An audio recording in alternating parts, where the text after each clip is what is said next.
Hey everyone, happy Monday. It is time once again for another episode of Day in the Life of Vintage Classic Specialist. So let's jump right in and talk about what happened today here in the good old shop. This car, we've been kind of neglecting it for a while. And so Rafa and I sat down this morning and talked about our different projects, and we decided we really need to get moving on this thing. There has been stuff happening kind of in the background. I've mentioned Octavio's team is still working on the interior. I think they're working on the door panels right now. AJ Sims over at Low Bucket is hopefully finalizing the fuel injection system that's going to go on this motor. We got this transmission back recently from being all detailed out. So yeah, there's been stuff happening, but not stuff that's easy to see, so it kind of looks like nothing's been happening. But anyway, another thing was I had my machinist buddy machine the rear lug nuts. Anyone that's been following this will remember that these lug nuts were interfering with the wheels as far as this opening here is concerned, and so we went ahead and machined these down so they now clear this opening here. So yeah, there's definitely been stuff happening, but that having been said, this bus still needs a lot of work. So we're getting right back in on it. So today Rafa went ahead and started in on the door mechanisms and all of their sundry of components. So the striker plates, I went ahead and cleaned those up and installed them. The door mechanisms themselves are around here somewhere. They've been cleaned and so on, but aren't installed yet. The window regulators are all cleaned up and installed. The door check rods, which you can kind of see through there, those are in. Similarly for the cargo door here. If I can open this with one hand, there we go. So this one, the door mechanism and everything's actually in here, and the striker and stuff like that, working really good. So yeah, it's just starting, closes really nice. Placed a pretty big order this evening for the vent wings, and the owner provided some nice window glass, so we're getting all the scrapers and everything for those. That stuff should all be here tomorrow. And yeah, so these doors are going to go together pretty quick. For the rear crew cab door windows, I think I'm going to go with the and I talked to the owner about this. He seemed to like the idea. Going to go with pop-outs. So Wolfgang International makes pop-outs for these. Normally they have kind of almost similar to like a split window bus front doors where you've got like this sliding, or no, actually I take it back. It is more like a vent wing. Now that I think about it, I'm confusing things. Yeah, so it's kind of like a big vent wing here and then a fixed window. They're kind of ugly in my opinion. I think it's much cleaner to just have like a single pane of glass here that's basically a pop out. So again, Wolfgang International makes those, and pretty much they look a lot like the pop outs on earlier buses. So just very clean, frame and pop-out mechanism. So those are going to go in the two rear quarter windows here. I need to go ahead and get those on order. But yeah, so this thing is starting to move along here. We're going to try and stay focused on this one for a little while here and see if we can make some real headway on it.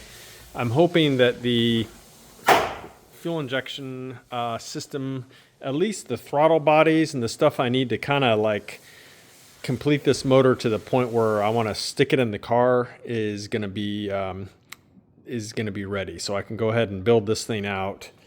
And on these early bay windows, they're a little bit of a pain because you can't really put the motor and transmission in separately. I don't know why Volkswagen did that on these, and then they sort of changed it later. But on the early bay windows, the engine and transmission bolt together like they do on any other Volkswagen, but then the whole assembly is basically supported at the nose cone end and then on the rear end of the motor. So the pulley end of the motor, there's this big structural bar that goes across there called a mustache bar. And so the engine and transmission are pretty much just supported on their two extreme ends. And so there's no way to really install the transmission without the engine, or vice versa, which is that's true for all Volkswagens. That the motor can't go in without the transmission. But yeah, it's really kind of a pain. So as far as doing like mock-ups, normally on something like this, I'd go ahead and I'd stick the transmission in and then maybe have the motor in and out a few times to mock things up. But it's just a giant pain in the ass on these because you got to pull the whole thing out. So I don't know, we'll see. But anyway, long story short, the fuel injection throttle body should be in, and some of the control systems for that fuel injection system. So hopefully by maybe later this week, I can get the motor to the point where I'm happy enough with how much it's assembled to go ahead and put it with the transmission and stuff it in this thing. So we'll see how that goes, though. So that's pretty much what happened. Oh, here's the door mechanism. So yeah, Rafa went ahead and cleaned all this stuff up. It's all looking good. I think one or both of these had a spring on it that was busted, so trip to the hardware store tomorrow should remedy that. And then, yeah, then these will go in, and we've got door handles on order, all that good stuff. So pretty much be able to get these doors all built out here in the next couple days, hopefully. So that's what Mr. Rafa did. What did Mr. Brian do? So what I did was I worked on this guy some more, and I'm just continuing to chip away at it. So at some point we had Octavio replace this section of floor pan right here because it was all rusted through, pretty much where they always are, where the battery sits. But he hadn't added the provisions for holding the battery down. So I ordered those parts. And so this morning I went ahead and welded in the front clamp here, the one that welds to the chassis, and then went ahead and put in the stud that you can see back there that's got this clamp on it.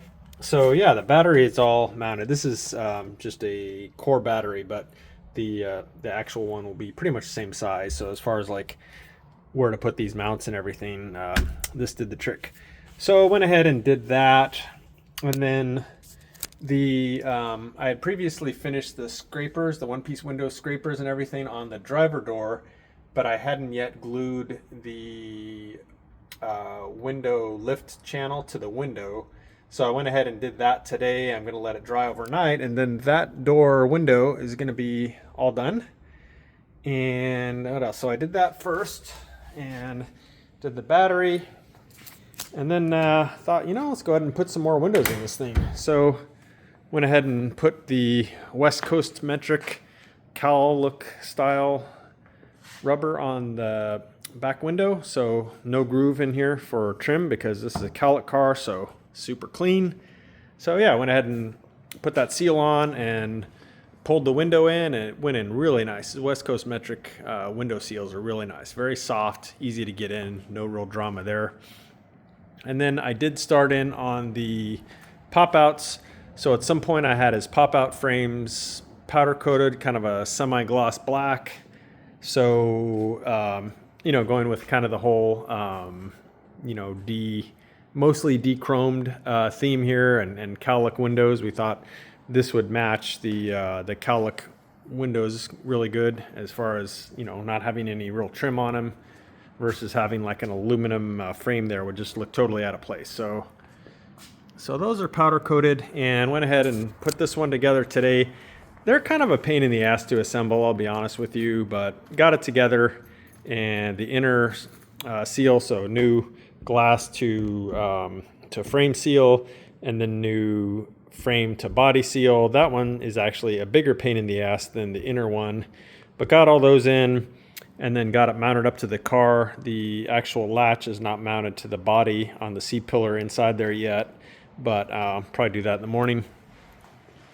So yeah, this thing is also moving right along here, starting to kind of look like almost a complete car here with all these windows and stuff going in it. I'm gonna take a look at his windshield. I think it was actually pretty nice. Most of the time we replace windshields, but I'm gonna take a look at his. If it looks really nice, we'll probably just go ahead and use it, save him a few $100 or so if it looks really nice. If not, or it's questionable in the least, then we'll go ahead and get him a new one. But again, try and save him a few bucks here. If his window's really nice, then we'll use it. So what else? Yeah, I think that's pretty much it on this one for today. Didn't really do much on the buggy. The owner came by. Jim, hi Jim, if you're watching. We talked about his tail lights, and yeah, he actually liked the idea of having the outer ones be the turn signals, and then these are going to be tail lights and brake lights. So we're going to go ahead and do that. So it's all wired up underneath here, so it's just a matter of wiring it a little bit differently on this end than we had originally planned, as far as, you know, what color wire goes to what. So not a big deal. But yeah, we discussed it with him, and he liked that idea better. So we can do that. We want to make our customers happy. So if they have a preference like that. We also talked about the layout of his dash and how we're going to do that. And we've all come to agreement on something that's going to look pretty cool. And so, yeah, no real actual work on this one today, but it's good to touch base with the customer and see what preferences he may have, and then do our best to make those happen. So anyhow, one last thing. I think the body for this, which again is basically a blue sparkly version of this one, is going to come tomorrow or Wednesday. We'll see. So that'll be pretty fun to get that in here, because it's going to look amazing, especially in the shop with this one here at the same time. So that'll be pretty cool. Anyway, okay, for real, that's it for today, guys. Appreciate you all watching, and we'll see you again soon. Thanks. Bye.